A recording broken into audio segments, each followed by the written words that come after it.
Friends అందరికీ నమస్కారాలు. This is my maiden first press conference after becoming Rajya Sabha member in Telangana. అందరికీ నమస్కారాలు. జూలై 2-3 తెలంగాణ గడ్డ మీద భాగ్యనగర్ వేదికగా జాతీయ కార్యవర్గ సమావేశాలు నిర్వహించడము, తద్వారా ఈ సమావేశాల్లో జాతీయ అధ్యక్షులు జేపీ నడ్డా గారు, ప్రధానమంత్రి నరేంద్ర మోడీ గారు, కేంద్ర హోంశాఖ మంత్రులు అమిత్ షా గారితో పాటు దాదాపు 19 రాష్ట్రాల ముఖ్యమంత్రులు, ఉప ముఖ్యమంత్రులు పాల్గొనేటువంటి చరిత్రాత్మకమైనటువంటి ఈ కార్యవర్గ సమావేశాలు తెలంగాణ గడ్డ మీద ఈ అగ్ర నాయకత్వం అంతా కూడా ఈ సమావేశంలో పాల్గొనడం వల్ల 130 కోట్ల దేశ ప్రజల సంపూర్ణ మద్దతు తెలంగాణ ప్రజలకు ఉంటుందని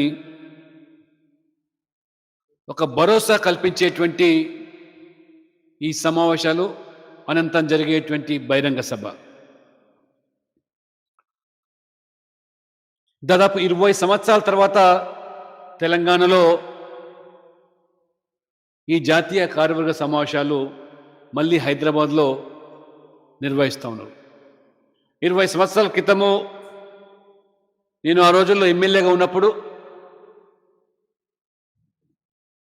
పార్టీ నగర అధ్యక్షునిగా కొనసాగే సందర్భంలో జరిగిన సమావేశాలు హోటల్ వైస్రాయ్లో ప్రధానమంత్రి వాజ్పేయి గారు, పెద్దలు ఎల్కే అద్వానీ గారితో సహా ప్రమోద్ మహాజన్ లాంటి ఉద్దండులు పాల్గొన్న కార్యవర్గ సమావేశాలు 20 సంవత్సరాల తర్వాత జరిగే ఈ సమావేశాలు హైదరాబాద్లో ఈ సమావేశాల అనంతరం నిర్వహించేటువంటి సభకు విజయ సంకల్ప సభ. విజయ సంకల్ప సభ అంటే అధర్మం పైన ధర్మం విజయాన్ని చేకూర్చేదానికి ఈ యుద్ధంలో అరాచక పాలన, అవినీతి పాలన, కుటుంబ పాలన మీద జరిగేటువంటి ఈ రాజకీయ యుద్ధంలో తెలంగాణ ప్రజలు విజయాన్ని చేకూరుస్తారనేటువంటి భరోసా కల్పించేదానికే దానికి భారతీయ జనతా పార్టీ సంకల్పం తీసుకొని ప్రజలకు పూర్తి విశ్వాసం కల్పించేదే ఈ విజయ సంకల్ప సభ. అధర్మం పైన ధర్మం, అన్యాయం పైన న్యాయం, నిరంకుశత్వం పైన ప్రజాస్వామ్య గెలుపు సాధించడం కోసం జరిగేటువంటి సభ. తెలంగాణ ప్రజలు అనేక రకాల పోరాటాలు, ఉద్యమాలు చేపట్టి సాధించుకున్నటువంటి తెలంగాణ ఇవాళ తెలంగాణ ప్రజల ఆశలు, ఆశయాలు, ఆకాంక్షలకు భిన్నంగా కొనసాగుతున్నటువంటి ఈ కుటుంబ పాలన, ఈ అవినీతి పాలన, ఈ నియంత్రిత పాలనకు చరమ గీతం పాడడానికి బీజేపీ సంకల్పం తీసుకుందని, దానికి జాతీయ పార్టీ వెన్నుదనగా ఉందనే సంకేతమే ఈ సభ ద్వారా ప్రజలకు స్పష్టం చేస్తాను. తెలంగాణ పోరాటంలో 1969 ఉద్యమం అనేక మంది అసూలు బాశారు. 369 పైగా అమరులైనారు. దాని పర్యవసానంగా ప్రజల యొక్క ఆకాంక్షలకు అనుగుణంగా చిన్న రాష్ట్రాల ఏర్పాటు కోసం పరిపాలన సౌలభ్యం కోసం బీజేపీ విధానపరమైన నిర్ణయాల్లో భాగంగా కాకినాడలో ఒక చరిత్రాత్మక తీర్మానాన్ని ఒక మైలురాయిగా భావిస్తూ తొలి దశ మలిదశ ఉద్యమంలో భారతీయ జనతా పార్టీ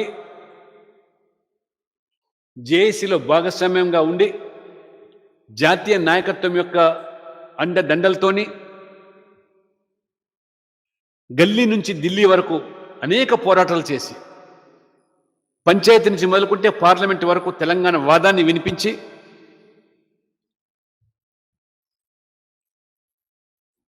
తెలంగాణ సాధించుకున్నామో.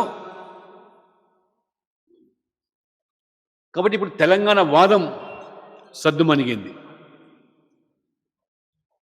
తెలంగాణ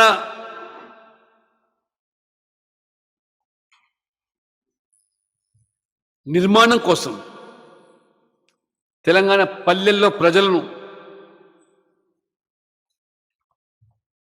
జాగృతం చేస్తూ ప్రజల భాగస్వామ్యంతో ఇవాళ ప్రజల ఆకాంక్షలు నెరవేర్చే దాంట్లో ఈరోజు కూడా బీజేపీ ప్రధానమైనటువంటి భూమిక నిర్వహిస్తుందని, తెలంగాణ సాధించడం మాత్రమే కాదు, తెలంగాణ ప్రజల ఆకాంక్షలు నెరవేర్చడానికి అంతే కృతనిశ్చయంతో ఉన్నామని, అది మా బాధ్యతని కేంద్రంలో అధికారంలో ఉన్న పార్టీగా ప్రభుత్వంగా అండదండలతోని ఈ రాష్ట్రంలో కూడా తెలంగాణ ఉద్యమకారుల అమరవీరుల త్యాగాలు వృధా కాకుండా వారి కలలు నెరవేర్చడానికి సంకల్పం తీసుకున్నామని, ఉద్యమ నాయకుడని చెప్పుకొని అందరి కష్టాన్ని, చెమటను, రక్తాన్ని, త్యాగాలను తన కృషిగా చెప్పుకొని దళితుణ్ణి ముఖ్యమంత్రి చేస్తా అని చెప్పి నమ్మించి మోసం చేసి దగా చేసి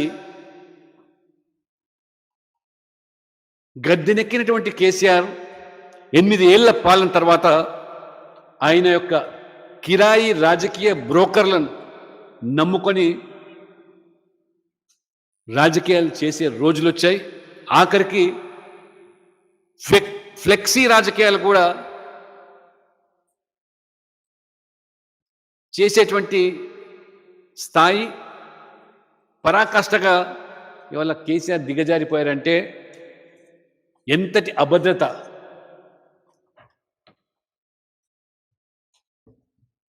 పుత్ర వాత్సల్యంతో తెలంగాణ ప్రజలను మోసం చేస్తూ దగా చేస్తూ అధికారాన్ని అంత శాశ్వత పరుచుకోవడానికి అడ్డదారులు దొక్కుతూ చివరికి రాజ్యాంగాన్ని సైతం కూడా మార్చేస్తానని వారు చెప్పడం చూస్తూ ఉంటే వారి దివాలు కోరు రాజకీయాలకు ఇది అద్దం పడుతుంది. ప్రజలు విసిగిపోయినారు, వేసారిపోయినారు, మార్పు కోరుకుంటున్నారు. స్వచ్ఛమైన, సమర్థవంతమైన, నీతివంతమైనటువంటి కుటుంబ రైత పాలన అది మోదీ ద్వారానే, బీజేపీ ద్వారానే సాధ్యమని విశ్వసించి డబుల్ ఇంజన్ సర్కారును తెలంగాణలో కూడా ప్రజలైతే కోరుకుంటున్నారో, మరి ఈ కార్యవర్గ సమావేశాల అనంతరం, బహిరంగ సభ అనంతరం రాష్ట్ర రాజకీయాల యొక్క ముఖ చిత్రమే మారిపోయే పరిస్థితి ఇవాళ స్పష్టంగా కనపడుతుంది. రాష్ట్ర భారతీయ జనతా పార్టీ ప్రతిష్టాత్మకంగా తీసుకున్నటువంటి ఈ కార్యవర్గ సమావేశాల నిర్వహణ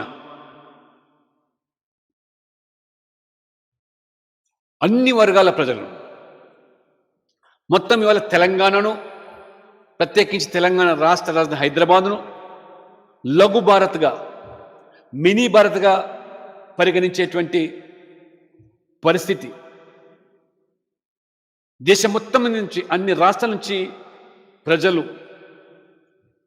నివాసం ఉంటున్నట్టు వాళ్ళకు కూడా ఒక పూర్తి భరోసా కల్పించడానికి ఆయా వర్గాలతో కూడా ప్రత్యేకమైనటువంటి సమ్మేళనాలు సమావేశాలు నిర్వహించాలని చెప్పి కూడా దాదాపు 16 రాష్ట్రాలకు సంబంధించినటువంటి లింగ్విస్టిక్ మైనారిటీస్ యొక్క సమావేశాలు ఈ యొక్క కార్యవర్గ సమావేశాల సందర్భంగా ఈ 4 రోజుల సమయంలో ఈ హైదరాబాద్ పరిసర ప్రాంతాల్లో కూడా నిర్వహించాలని చెప్పి పార్టీ భావించింది. కాబట్టి ఈ కార్యవర్గ సమావేశం చాలా ప్రత్యేకత సంతరించుకుంది. చరిత్రలో నిలబడేటువంటి సమావేశాలు హైదరాబాద్లో బాగా జరగడం రాష్ట్ర భారతీయ జనతా పార్టీ కార్యకర్తలు అందరం కూడా గర్వపడుతున్నాం. మరి ఈ యొక్క కార్యక్రమాల నిర్వహణ రాష్ట్ర పార్టీ జాతీయ పార్టీ నన్ను చైర్మన్గా నిర్వహించడము నిజంగా నా రాజకీయ జీవితంలో ఒక మరపురాని ఘట్టంగా నేను భావిస్తూ ఈ 4 రోజుల సమావేశాలు 1 జూలై మొదటి రోజు జాతీయ అధ్యక్షుడు జేపీ నడ్డా గారు 3 గంటలకు శంషాబాద్ ఎయిర్పోర్ట్లో వారి స్వాగతం, వారు రాక పురస్కరించుకొని శంషాబాద్ పట్టణంలో అదే రోజు 4 గంటలకు ఒక రోడ్ షో, 1 కిలోమీటర్ పొడుగు మాత్రమే రోడ్ షో నిర్వహించి తద్వారా నేరుగా వారు కార్యవర్గ సమావేశాలు జరిగేటువంటి ప్రాంగణం నోవాటెల్ అంటే మన తెలంగాణ సంస్కృతి ఉట్టిపడే రీతిలో అక్కడ కాకతీయ తోరణాలు కాకతీయ వైభవాన్ని సంతరించుకునే రీతిలో ఏర్పాటు చేసినటువంటి ఆ ప్రాంగణంలో నిర్వహించేటువంటి ఎగ్జిబిషన్ 6 గంటలకు జాతీయ అధ్యక్షులు నడ్డా గారు దాన్ని ప్రారంభోత్సవం చేస్తారు. ఆ ఎగ్జిబిషన్లో ప్రధానంగా తెలంగాణ సంస్కృతి సాంప్రదాయాలు కళలు సాహిత్యము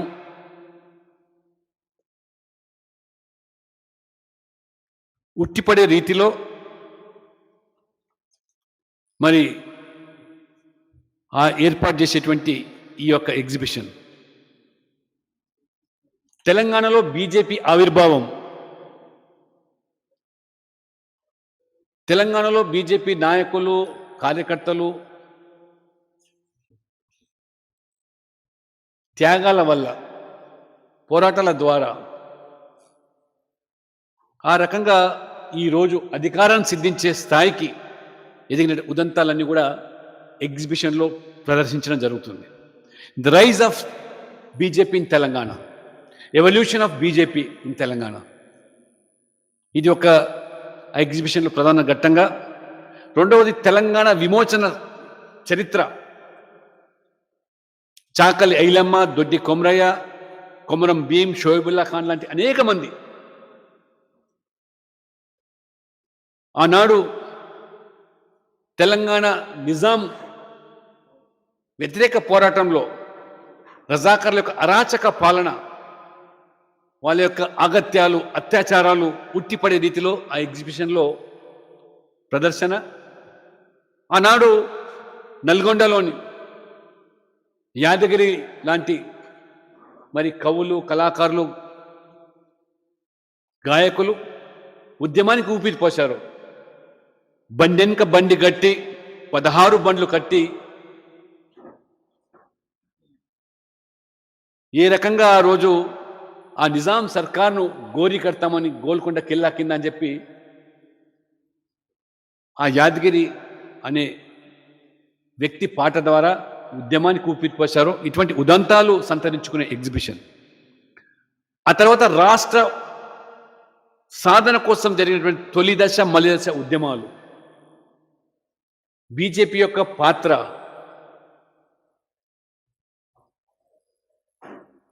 జరిగినటువంటి గల్లీ నుంచి ఢిల్లీ వరకు చేసినటువంటి పోరాటాలు, పార్లమెంటులో సుష్మా స్వరాజు అరుణ్ జైట్లీ, రాజ్నాథ్ సింగ్ వాళ్ళ యొక్క పాత్ర. నాలుగవది ఆజాదీ కా అమృత్ మహోత్సవ్. ఈ 75 సంవత్సరాల స్వాతంత్ర దేశంలో తెలంగాణలో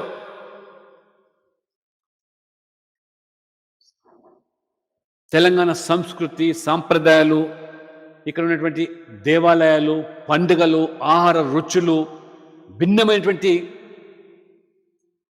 ఇవన్నీ కూడా దృశ్యమాలికతో ఈ యొక్క ఎగ్జిబిషన్లో ఒక ఘట్టంగా. ఐదవది 8 సంవత్సరాల నరేంద్ర మోడీ పాలన, ప్రజారంజకమైనటువంటి పాలన, ప్రపంచంలోనే విశ్వ విపినిలో విశ్వ గురువుగా ఈరోజు భారతదేశాన్ని కీర్తించే స్థాయికి తీసుకెళ్ళినటువంటి మహానుభావుడు, ఒక దేవుడు పంపిన దూతగా నరేంద్ర మోదీ గారు వారి పాలన, ఈ 8 సంవత్సరాల పాలన కూడా ఈ ఎగ్జిబిషన్లో అందులో ఎగ్జిబిట్ చేయడం జరుగుతుంది. అదే రోజు రాత్రి 7 గంటలకు నేషనల్ జనరల్ సెక్రటరీస్ మీటింగ్ నోవోటెల్లో జరుగుతుంది. ఆ తర్వాత రాత్రి 8:30కు సాంస్కృతిక కార్యక్రమాలు, భరతనాట్యం, పెరిని శివతాండవము, దొరువు ఎల్లెన్న నేతృత్వంలో 2 రోజుల ఈ సాంస్కృతిక కార్యక్రమాలు ఆ నోవోటెల్ ప్రాంగణంలో, ప్రత్యేకమైనటువంటి ఆ ప్రాంగణంలో నిర్వహించడం జరుగుతుంది. రెండో రోజు 2 జూలై ఉదయం 10 గంటలకు నేషనల్ ఆఫీస్ బేరర్స్ మీటింగు, సాయంత్రం వరకు కొనసాగి 4 గంటలకు జాతీయ కార్యవర్గ సమావేశాలకు ప్రారంభం నోవోటెల్లోనే.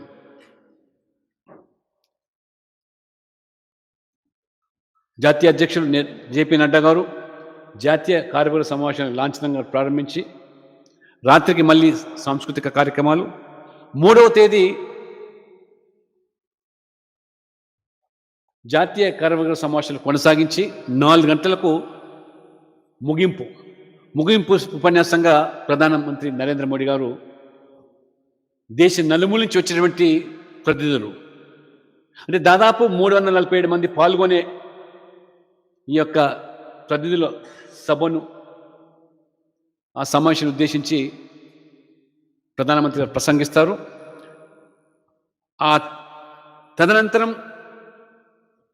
4:30 గంటలకు జరిగే పరేడ్ గ్రౌండ్స్లో విజయ సంకల్ప సభలో ప్రధానమంత్రి నరేంద్ర మోదీ గారు, కేంద్ర హోంమంత్రి అమిత్ షా గారు, జేపీ నడ్డా గారు జాతీయ అధ్యక్షులతో పాటు మరి కేంద్ర మంత్రులు, బీజేపీ పాలిత రాష్ట్రాల ముఖ్యమంత్రులు, ఉప ముఖ్యమంత్రులు పాల్గొనేటువంటి ఒక చరిత్రాత్మకమైనటువంటి బహిరంగ సభను ఉద్దేశించి ప్రధానమంత్రి గారు వారు మాట్లాడతారు. 4వ తేదీ ముగింపుగా రాష్ట్రాల సంఘటన మంత్రులతో 3వ తేదీ రాత్రి ప్రారంభమయ్యే సమావేశాలు, 4వ తేదీ మరి మధ్యాహ్నంతో ఈ సమావేశాలు ముగిస్తాయి. సమావేశాల వేదిక నోవోటెల్, వసతి నోవోటెల్, వెస్టిన్ హోటల్లో ఈ ప్రతినిధులకు, జాతీయ స్థాయిలో వచ్చేటువంటి మీడియాకు హోటల్ రాడిసన్లో ఏర్పాట్లు, ఇవన్నీ కూడా చాలా ఘనంగా జరుగుతూ ఉన్నాయి. 34 కమిటీలు ఏర్పాటు, అనేక ఒకవైపు పోలీసులు వారు సహకరించి మాకు అన్ని విధాలుగా తోడ్పడుతున్నప్పటికీ అక్కడక్కడ మున్సిపల్ అధికారులు నగరంలో ఉన్నటువంటి ఏదైతే అలంకరణ చేస్తున్నామో అక్కడ అవరోధాలు సృష్టిస్తున్నారు, ఇబ్బందులు కల్పిస్తున్నారు. నేను చాలా స్పష్టంగా ప్రజాస్వామికంగా భారతీయ జనతా పార్టీ నిర్వహించేటువంటి కార్యవర్గ సమావేశాలు అందరూ కూడా సహకరించాలని, ప్రజలు తెలంగాణ వ్యాప్తంగా కూడా ఈ విజయ సంకల్ప సభలో పాల్గొని ప్రభుత్వానికి ఏదైతే ఈ యొక్క